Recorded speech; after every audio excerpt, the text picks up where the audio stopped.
Facebook, YouTube, we're doing a duct cleaning today. Let me show you what we're doing.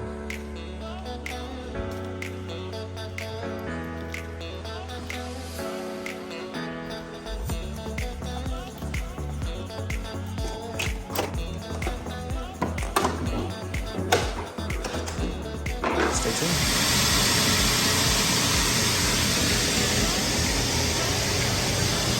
You guys have a good day.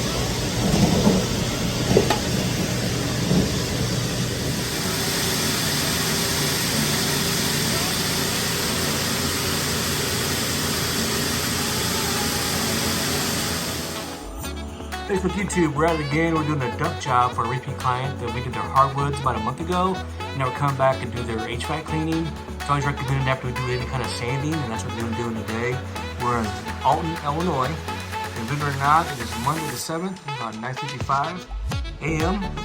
And this is the supply we're looking at here. We took it off. They're on the ceiling upstairs. They'll go downstairs and do their main areas, and then go downstairs to the main trunk lines. And that's what we're doing, guys. Just stay tuned, and I'll show you some results. Thanks for watching.